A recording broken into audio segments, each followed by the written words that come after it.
We begin today looking at the landmark Meta settlement. On Wednesday, the parent company of Facebook and Instagram agreed to pay up to $17 billion to settle a lawsuit brought by 29 states, led by California, that accused the company of designing its platforms to be addictive to children and harmful to their mental and physical health.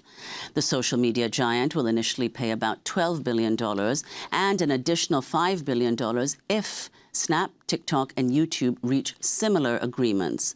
Meta also agreed to a number of restrictions for users under the age of 18, including limiting their access to Meta to 2 hours a day and silencing notifications during school hours.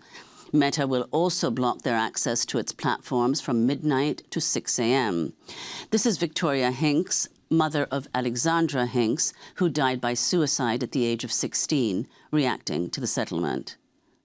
I think as long as they enforce it properly, and I'm glad that the judge asked, how are you going to actually do this? Because sometimes it's just a lot of talk, and they need to actually have independent people come in. I think it's great. I think this is 3 times now. With trial in LA, they were found liable. In New Mexico, they were given a huge fine. And then now they've settled. A key witness in the landmark trial warned Meta's safety changes fall short of protecting young users.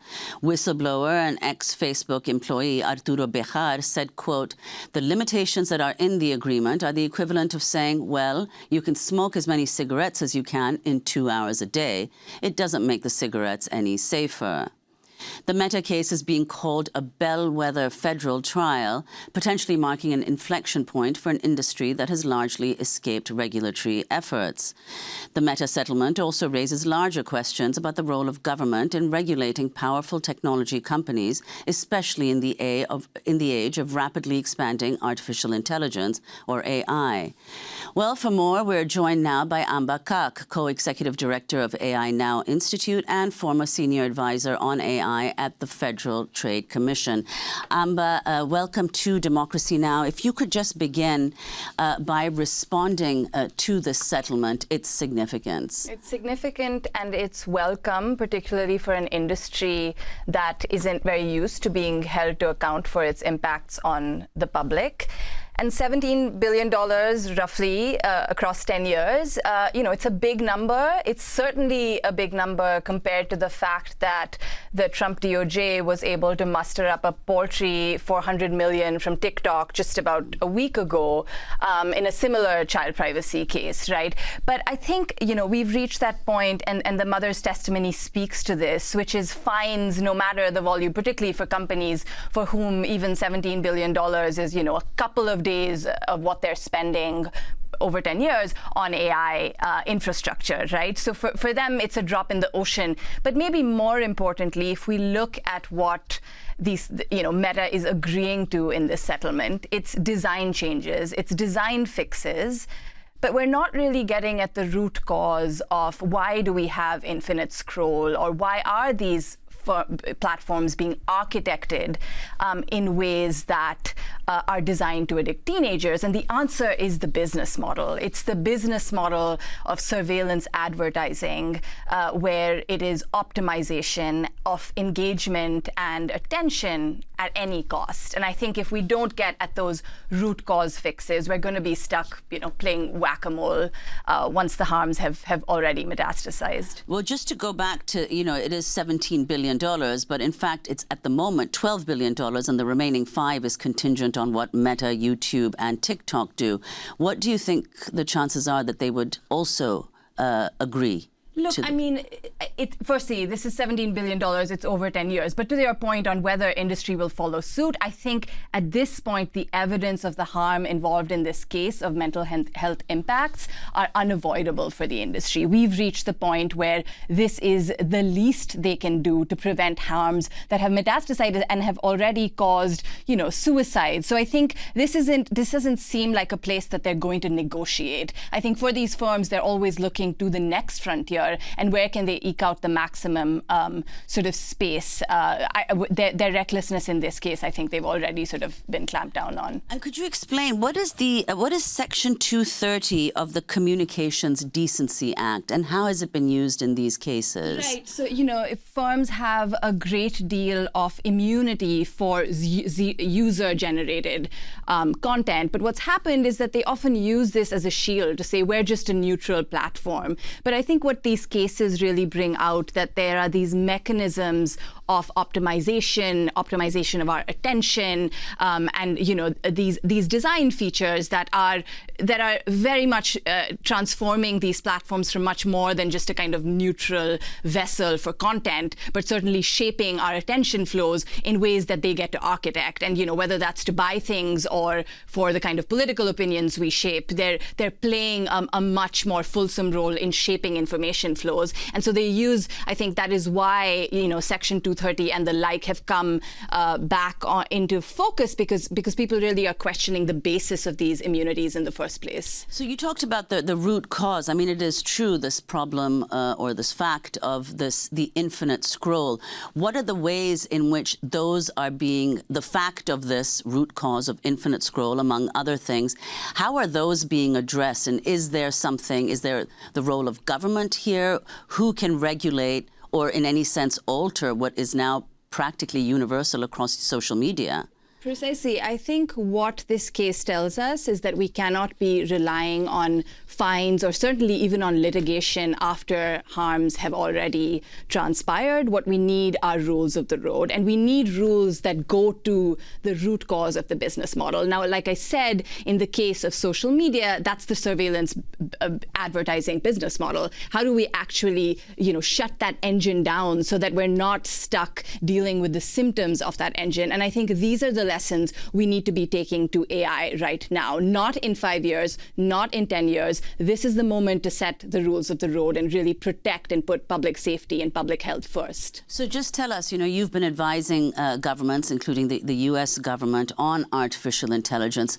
What are you telling them, and what kind of responses are you receiving? So honestly, Narmeen, it has been quite incredible to see how the landscape, even in my engagements with governments and regulators all over the world, it's been a complete 180. I think even a year ago, the orientation was very much, if you bring up regulation, you're anti-innovation, you're a Luddite, you're seen as anti-AI, and politicians were sort of figuring their way around that, and the landmines around being labeled as anti-progress or anti-innovation.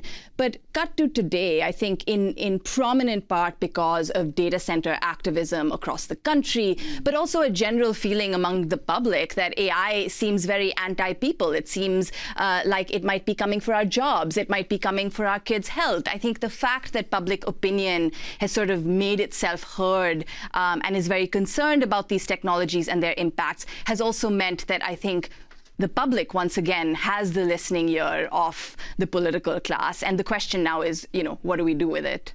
So let's talk about those data centers and more broadly the infrastructure that's required for artificial intelligence. You co-authored a piece in the Wall Street Journal in November in which you talked about the cost of the infrastructure and what even these massive tech companies, Google, Microsoft, Amazon, etc., that have powered AI, the amount that they would have to generate far exceeding what they actually have.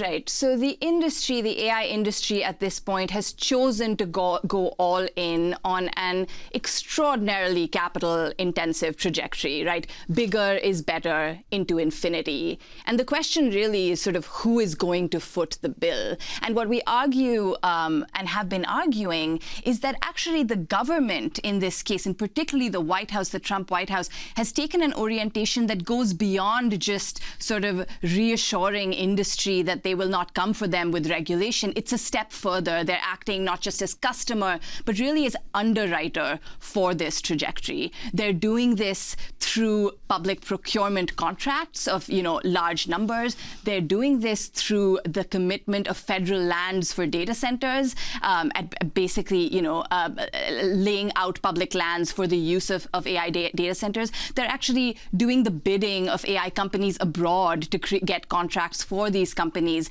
in different parts of the world. So I think there's a way in which, and maybe most importantly, right, every time there are jitters about, is there a bubble, is there not a bubble, is any of this going to pan out, you have the president himself standing alongside, Sam Altman and Larry Ellison, just sort of reassuring everyone, but really reassuring the market that this administration is going to stand behind these companies no matter what. So I'd like to just turn to someone who's warning about the potential dangers of artificial intelligence and its trajectory. Last night, during an interview with CNN's Anderson Cooper, Microsoft co-founder Bill Gates warned about the many societal risks of unregulated artificial intelligence development. This is what he said. Well, over the last year, these AIs have gotten dramatically more powerful, even faster than I expected. And they're now capable of causing cyber attack risk, bioterrorism risk, psychosocial risk. And I have to say, I'm kind of shocked that the exact criteria that we review these models with and the actions we take to minimize the harms are really completely missing.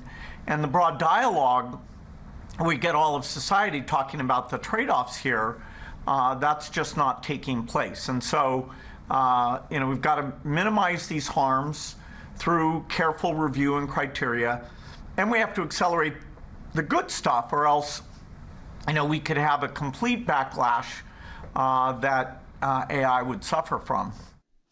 So, Amba, if you could respond to Bill Gates and what he said. I mean, he was initially an AI enthusiast, and the importance of someone of his in his position making the statement. Look, I'm glad that Bill Gates is coming around to the fact that maybe AI is not such a great thing for the public, but I think there's some amount of fatigue, and I don't think I'm speaking personally, even among the public, with sort of looking to tech messiahs as potentially having the answers or being the experts on questions of whether technology is or how to shape technology so that it is eventually socially beneficial for the public. And I think that question of who is going to sit as experts in this question of AI harms and what to do about them, I think is a really important political question in this moment, because you asked me about what it's like speaking to governments in this moment. I think the one thing that they do grapple with is a sense of insecurity and confusion about perhaps not knowing enough, and perhaps, and this is manufactured because you have an army of lobbyists that are continually reinforcing that they will sit expert in solving problems that they've created. So this is no shade on Bill Gates, but I think the era of looking to tech CEOs or tech luminaries to give us answers for what are fundamentally social and political questions, I think is gone. Okay, so before we conclude, Amba, I just want to ask you, earlier this year, India became the first developing country to host the AI Impact Summit. Yes. You were there. If you could talk about the significance of India hosting this, and then how India is kind of positioning itself as a third alternative, not China, not the US, but India.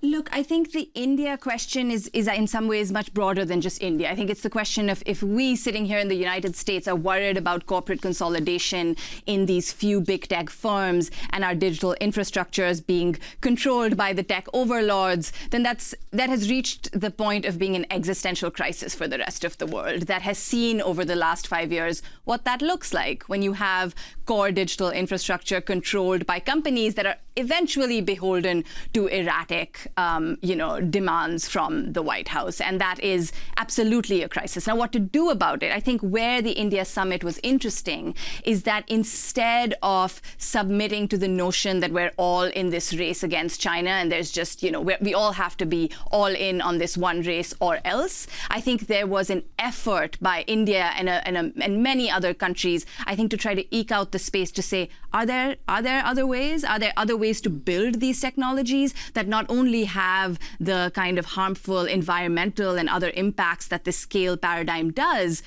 but potentially can also eke out some space for, alternative innovation ecosystems and strengthen local economies. So I think the headline was look to your own population and see what they need, rather than being sort of pulled by the terms of this geopolitical great power race, which frankly is unwinnable on material terms anyway for most of the world.